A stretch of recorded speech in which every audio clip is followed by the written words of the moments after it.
चंदनपुर गांव में दो भाई रहा करते थे। बड़ा भाई हीरालाल और छोटा भाई श्याम। बहुत साल पहले ही इनके माता पिता का देहांत हो चुका था। हीरालाल उस गांव का बहुत ही धनवान व्यक्ति था।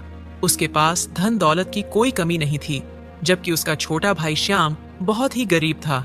श्याम दिन भर अपने खेत में मजदूरी करके अपना घर चलाता था। माँ बाप के गुजरने के बाद हीरालाल ने बड़ी ही चालाकी से सारा धन और सारी जमीन हड़प ली थी और श्याम को बस एक छोटी सी जमीन दे दी। हीरालाल बहुत ही लालची आदमी था। इतना धन पाकर भी उसका पेट नहीं भरा था। अब उसकी नजर छोटे भाई श्याम की जमीन पर थी, क्योंकि श्याम की जमीन काफी उपजाऊ थी और उसने अपनी उस जमीन की बदौलत ही अपने बेटे किशन को गांव से बाहर शहर में पढ़ने के लिए भेज दिया था। एक दिन हीरालाल छोटे भाई श्याम के पास उसे मिलने आता है।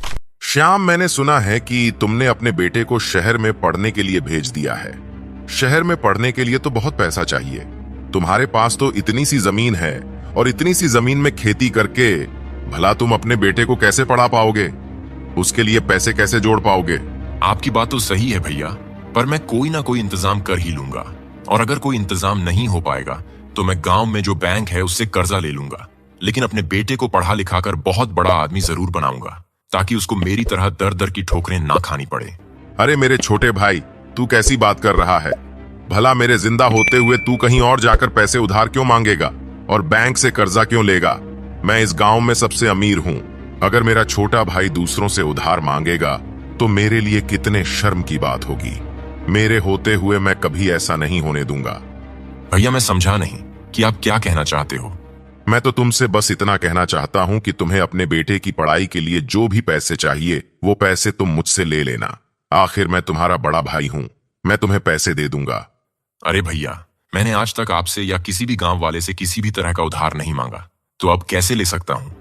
कोई बात नहीं श्याम, तुम मेरे छोटे भाई हो, तुम मुझसे पैसे ले लेना और बदले में अपना खेत मेरे पास गिरवी रख देना, जैसे बाकी गांव वाले रखते हैं। मैं तुमसे कोई ब्याज भी नहीं लूंगा। अरे नहीं नहीं भैया, मैं आपके पास अपना खेत गिरवी नहीं रख सकता।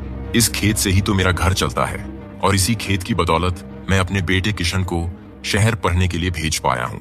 मुझे पूरा विश्वास है कि मैं इस खेत से एक दिन अपने बेटे को पढ़ा लिखाकर बहुत बड़ा आदमी बना दूंगा।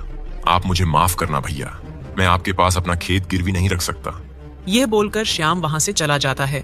हीरालाल को श्याम की बात सुनकर बहुत गुस्सा आता है।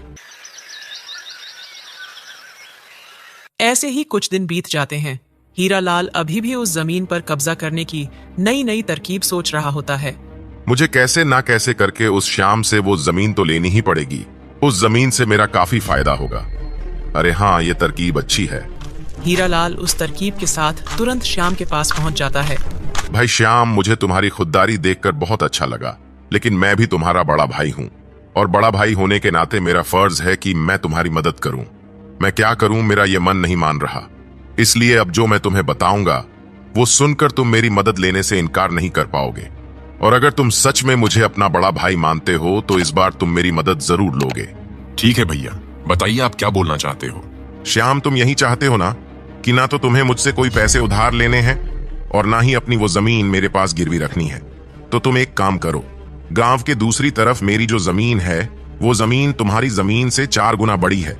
तुम कुछ दिन उस जमीन पर खेती कर लो, उससे तुम्हें काफी अच्छा मुनाफा होगा और उस मुनाफे के पैसों से तुम अपने बेटे की पढ़ाई को पूरा भी करवा पाओगे। बदले में जब तक मेरी जमीन तुम्हारे पास रहेगी तब तक तुम्हारी जमीन मेरे पास रह जाएगी।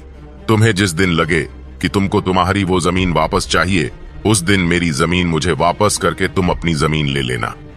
श्याम ना चाहते हुए भी बड़े भाई हीरालाल की बात मान जाता है और हीरालाल बड़ी ही चालाकी से अपने छोटे भाई श्याम से पेपर पर अंगूठा लगवा लेता है। क्योंकि श्याम पढ़ा लिखा नहीं था, इसलिए वो इस बात से भी अनजान था कि उन पेपर पर क्या लिखा है। हीरालाल वो जमीन लेने के बाद बहुत खुश हो जाता है। इस बेवकूफ को पता भी नहीं कि इसके साथ क्या खेल हो गया है। कुछ दिनों बाद श्याम उस जमीन पर खेती करने के लिए चला जाता है। जब श्याम उस जमीन पर खेती करना शुरू करता है तो उसे पता चलता है कि वो जमीन एक बंजर जमीन है जहाँ कोई फसल नहीं उगाई जा सकती। जिसके बाद श्याम अपने बड़े भाई हीरालाल के पास जाता है। भैया, आपकी वो जमीन मेरे किसी भी काम की नहीं है, क्योंकि वो एक बंजर जमीन है। अब मैं वहाँ खेती नहीं कर सकता, इसीलिए आप मुझे मेरी जमीन वापस लौटा दीजिए। तुम्हारी कौन सी जमीन? तुम यह मत भूलो कि तुमने इन पेपरों पर अंगूठा लगाया था और इन पेपरों में यही लिखा था कि तुम्हारी ये जमीन अब से मेरी है। तुम्हारी सहमति से ही तुमने अपनी ये जमीन मुझसे बदली थी। अब तुम्हारा इस जमीन पर कोई हक नहीं है।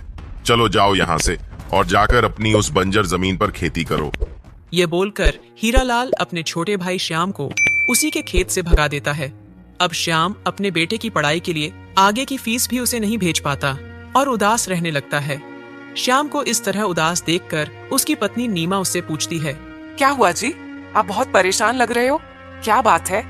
किशन को उसकी पढ़ाई के लिए पैसे तो भेज दिए ना आपने? श्याम अपनी पत्नी को सारा किस्सा बताता है कि किस तरह से उसके बड़े भाई हीरालाल ने धोखे से उसकी जमीन पर कब्जा कर लिया है और उसे एक बंजर जमीन पकड़ा दी है। नीमा ये सुनकर हैरान हो जाती है और बोलती है, अच्छा जी, तो ये बात है। आपके बड़े भाई हमेशा से ही आपका हक मारते हुए आए हैं और आप हमेशा उससे अपनी किस्मत समझकर कुछ नहीं बोलते। पर इस बार मैं ऐसा नहीं होने दूंगी। हमें कुछ ना कुछ करना होगा। सुनिए, आप एक काम कीजिए। नीमा एक समझदार और पढ़ी लिखी औरत थी। वह श्याम को एक तरकीब बताती है जिससे वो जमीन उन्हें वापस मिल जाए।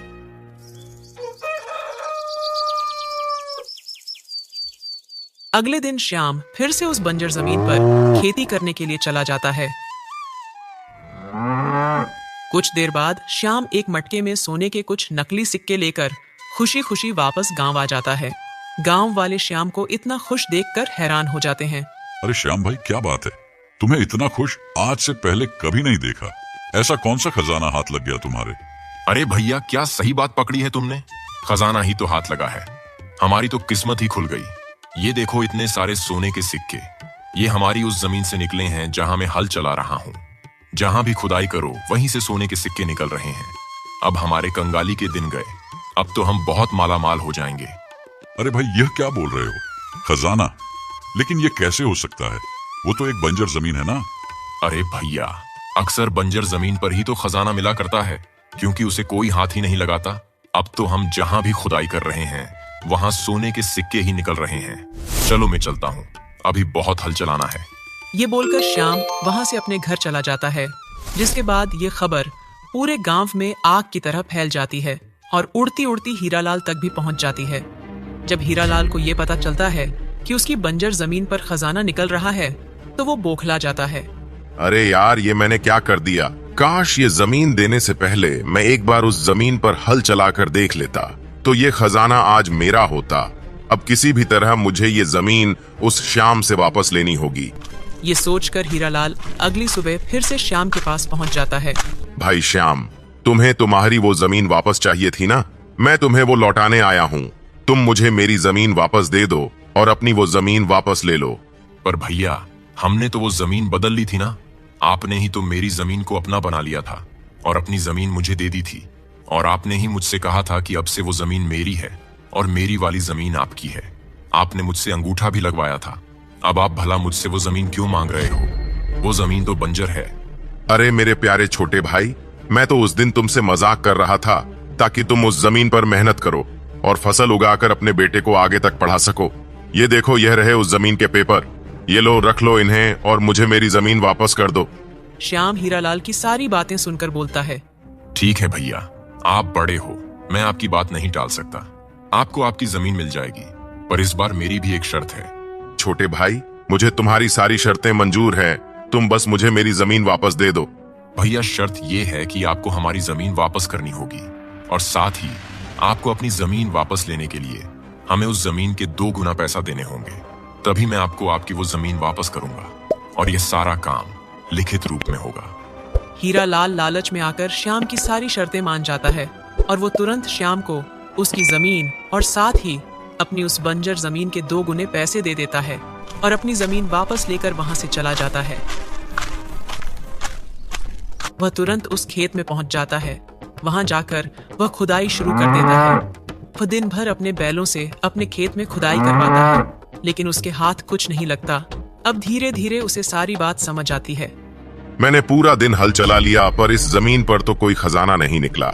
इसका मतलब उस श्याम ने बड़ी ही चालाकी से अपनी जमीन मुझसे वापस ले ली और मुझे बेवकूफ बनाकर मुझसे मेरी ही जमीन के 2 गुना पैसे भी ले लिए। हे भगवान, यह क्या हो गया? मैं तो अब बर्बाद हो गया। मुझे मेरे इस लालच ने कहीं का नहीं छोड़ा। दोस्तों, कहानी अच्छी लगी तो लाइक जरूर करें और ऐसी ही मजेदार कहानियों के लिए इस चैनल को सब्सक्राइब करना बिल्कुल न भूलें। तो मिलते हैं एक और अनोखी कहानी में। तब तक स्वस्थ रहें, मुस्कुराते रहें।